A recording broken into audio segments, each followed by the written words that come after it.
Glad to know you're still with us. Well, we will be talking about the academic sector, or rather the education sector of Nigeria, especially focusing on the ongoing Asuu strike. We know that it looks like the imbroglio will be coming to an end soon, as the meeting between the federal government and Asuu seems to be yielding some results. We saw news flying around about Asuu, planning to resume in the nearest future, talking about next week. We'll be looking at the possibilities and the prospect of this.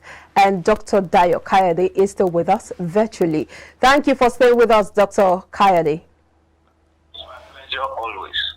Now, what are your thoughts on this backs and forths between Asuu and the federal government? Over 7 months strike now, but it looks like there is a light, a flicker of light at the end of this tunnel. Yeah, good enough that Asuu is planning to resume, all right? But my question to Asuu is, what preparation are they making to take care of these children that are lost 7 months? And then for those admissions that are on grant, what facilities are there to now take care of all of these? 1. 2, their demands from the federal government, has it been met? Has it been met? If yes, great. If no, are they saying that those demands, they will not come back next month to say they want to go on strike again? All right? Then, number 3, what level of arrangement have they made with their employer, which is the federal government? And to what extent have they put structures in place to ensure that those agreements that they have made with their employer will not be truncated again? Those are just my observations when I read about that yesterday. But there are also talks in some quarters that this may just be some fake news, that Asuu isn't looking at ending the strike anytime soon. They're still talking about consulting with their unions in other states, meeting and voting and doing all manner of activities before coming to a conclusion. Yes, and that's why I said, if, I use the word if they are resuming, kudos. And after that, I now came up with my observations. Okay. But you see, it is a pity that the country we are not a serious people, both the government and the government. Asuu has been on strike for how long now? 7 months, demanding for some things. Okay? And those things been met by the federal government. Why is federal government not meeting their demands? Therefore, the fact that we have the funding. If we don't have the funds, we will be spending some funds unnecessarily. Okay? Now, my question is this. Going to court. Will it solve the demands of Asuu? 2, trying to divide Asuu with the new union, circumstantial registration of Konoa. Will it also solve the problem of Asuu? Bearing in mind that this federal government have done the same thing with Labour in the past, and did not take them anywhere. So, in Yoruba, only white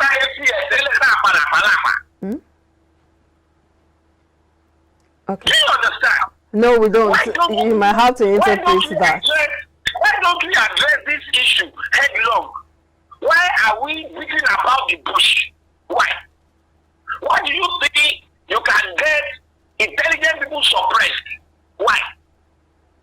Let us solve this problem once and for all, so that we know that yes, one problem solved in the lifetime of the nation, and we'll go back to that problem again. Okay, let me come in here. That those who are asking, why did it take this long for the House of Representatives, led by its Speaker Femi Gbajabiamila, to intervene in the matter? It looks like it's when they intervened, you know, that there seems to be some sort of resolution over the past 2-3 weeks. Why did the House of Representatives take this long, you know, to intervene? That's the question some cutters are asking. He who plays the pipe dictates the tune. Have you forgotten that at the session of this assembly, they said the president is their father. Whatever I ask them to do is what they will do. But even the president has called on Asuu to resume on several occasions. Let us also send House of Reps to them and then see how effective it will be. Do you know how many strategies this government has been applying for the past 7 months? There was a time they were asking Adamu to face it. He couldn't. They now ask Ngigi to do it. He couldn't. They joined Adamu and Ngigi. He couldn't. They sort of one committee or the other. They couldn't. Buhari said he couldn't. Now this okay. Let us also see if we can send the National Assembly. So to me, it is at the time that the Ababa asked them to intervene that they are intervening. So are you saying all the calls by the president, he has called the Minister of Education, Adamu, on several occasions to end the strike? He has also appealed to Asuu on different occasions to come back or go back to the classroom. Even on the Independence Day, during his speech, he made reference to the fact that he wants Asuu, or rather the union, the lecturers to go back to the classroom. So are you saying that these are just mere talks, not backed with action? Is it today that our president has been talking vacuously? Is it today? Is it today? We don't have a sincere government in place, and that's why I always call it this is autocratic government. Deceiving people all of the time. Deceiving people all of the time. When has he made a policy statement and he followed it up? When? No, tell me now, Momonali, when? Starting from the beginning, we have visited Boko Haram technically. Is that true? We have a compass and visa. Is that true? We are going to deal with this decisively. Has that happened? Here in Nigeria, that he said in this Sirika, since when has it happened? We are going to improve on the economy. Has it happened?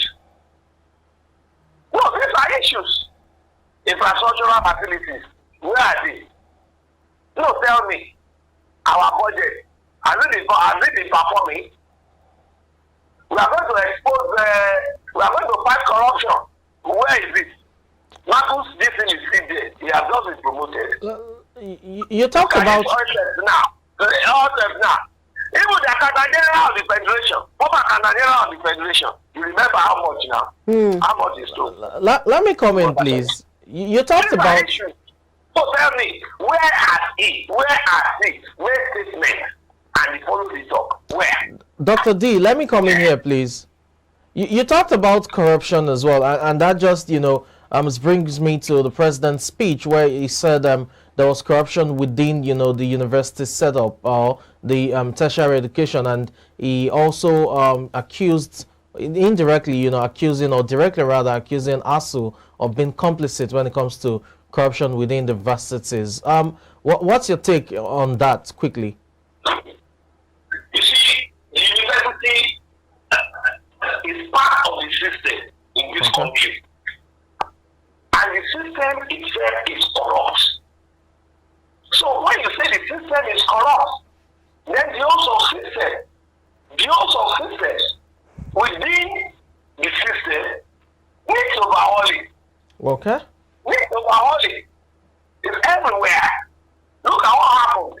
Look at what happened in Osino Jam, Abi Neku. Yes. Whereby somebody there said snake swallowed 35 billion.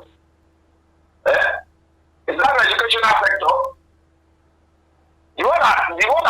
in which university again? Was it not Futa? Are so many of them like that? Yes, I wouldn't say there is no corruption in our institutions of higher learning. I wouldn't say so. Because you also said it's practice. You also said it's practice. Okay. And when the head is rotting, what do you expect of the remaining ones? Like they always say, when the foundation is faulty,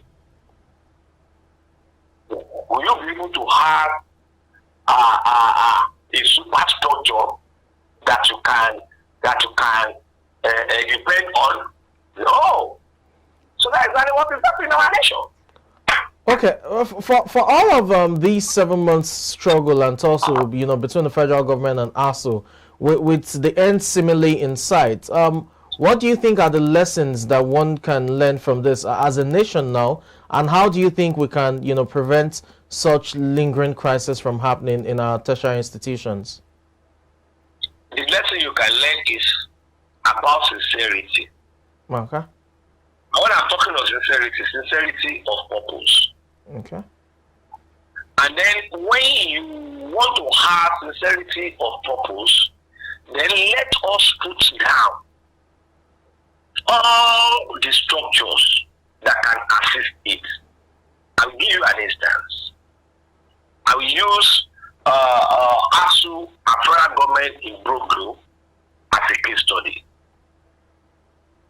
When you want to have an agreement, which they always call communique, as regards bargaining between two different organs.